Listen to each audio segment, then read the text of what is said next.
लेकिन शक्ति यादव जी और सुधांशु जी भी जुड़ चुके हैं हमारे साथ। शक्ति यादव जी, अब क्या होगा? अब तो जो ट्रिपल टेस्ट की बात हुई थी कि भाई हमें अरेस्ट मत करो, हमें चाहिए तो सवाल पूछ लो, वो भी अपॉइंटमेंट लेकर, हमें चाहिए तो हाउस अरेस्ट कर लो, लेकिन हमें जेल मत लेके जाओ क्योंकि हम तो नेता हैं भाई। अब इस दलील को भी ठुकरा दिया सुप्रीम कोर्ट ने और कहा आपके लिए और आम आदमी के लिए सेम कानून होगा, आपके लिए कोई स्पेशल कानून नहीं आने वाला। अब क्या करेंगे नेतागण?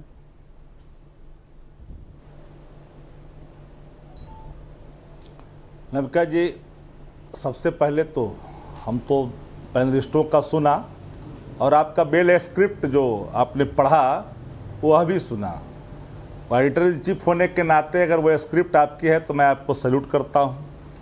अगर वह स्क्रिप्ट में किसी फूल की महक आती है तो एक चिंता का विषय है।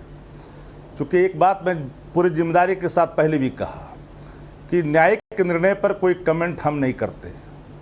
रहा सवाल न्यायिक निर्णय में आने वाले कल के लिए जिन आयामों की चर्चा की या जो उद्देश्य उसमें निहित और छिपे हुए हैं, उसकी चर्चा स्वयं वकील साहब ने आपके सामने रखा है। सिद्धवी जी ने वह बात सबने सुना है और देखा है। हम कोई राग और द्वेष और किसी के सानिध्य होकर के बात नहीं करेंगे, निष्पक्षता के साथ।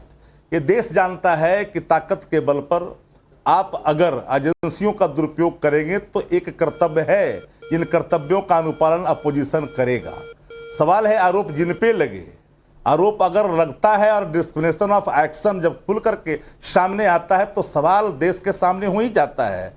शुभेंदु अधिकारी आपके यहाँ चले जाते हैं, मुकुल राय आपके यहाँ चले जाते हैं तो पवित्र हो जाते हैं, अजित पवार चले जाते हैं, राताराती सब कुछ हो जाता है। यादव जी, ये दलील हुई पुरानी, अब है नई कहानी जो सुप्रीम कोर्ट ने लिख दी है। अब पुरानी दलील चल नहीं रही, उसका फैशन बदल गया। लेकिन सुधांशु जी आपसे सवाल है कि सारे नेता कह रहे हैं, आप सुनने की ताकत रखिए। शक्ति यादव जी, मैं आपके पास आऊंगी। पहले राउंड में सबको 60-60 सेकंड दिया जाता है, इसके बाद डिबेट ओपन करूंगी और आपके पास जरूर आऊंगी। सुनने की ताकत तो रखनी चाहिए ना। नहीं, बिल्कुल, मेरे में पूरी ताकत है, संयम है और पूरा लोकतंत्र जीवित है। और हमारी मंशा भी है कि सब लोग बोले, लेकिन पहले राउंड में 60-60 सेकंड सबको और उसके बाद डिबेट खोल दूंगी।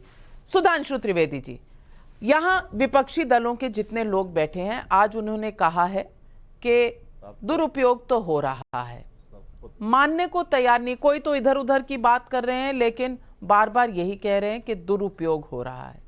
आप क्या जवाब देंगे? नाविका जी, मैं सिर्फ फैक्ट कोट करूंगा, वो भी कोर्ट के जजमेंट हमारी सरकार आने से पहले। लालू प्रसाद यादव जी की सदस्यता इसी कानून के तहत 2013 में चली गई थी, हमारी सरकार नहीं थी। लालू प्रसाद यादव जी 1997 में कोर्ट के निर्णय के बाद जेल चले गए थे। भारतीय जनता पार्टी तब तक कभी सत्ता में नहीं आई थी।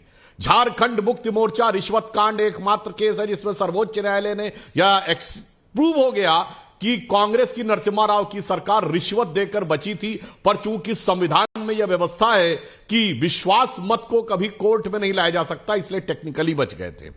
अब आप सुनिए, श्रीमती इंदिरा गांधी जी हाई कोर्ट के द्वारा भ्रष्टाचार और चुनावी धांधली की दोषी सिद्ध हो गई थी, उसके बाद इमरजेंसी लगाई। सिर्फ मैंने 4 उस जमाने कोर्ट के, ना भाजपा थी ना कोई था। इसलिए आज जो ये कहने का प्रयास कर रहे हैं, मैं इन दलों से ये कहना चाहूंगा कि गौर से अगर आप देखिए, आज जाकर ये शर्म से जो लाल हुए हैं कि लाली मेरे लाल की जित देखूं तित लाल, और लाली देखन मैं गई मैं भी हो गई लाल। मुझे लगता है आज सर्वोच्च न्यायालय में इनके चेहरे ऐसे ही शर्म से लाल हुए होंगे, भले ही यहां आकर वो कितना भी अपने गाल से अपनी बातों का बचाव करने का प्रयास करें।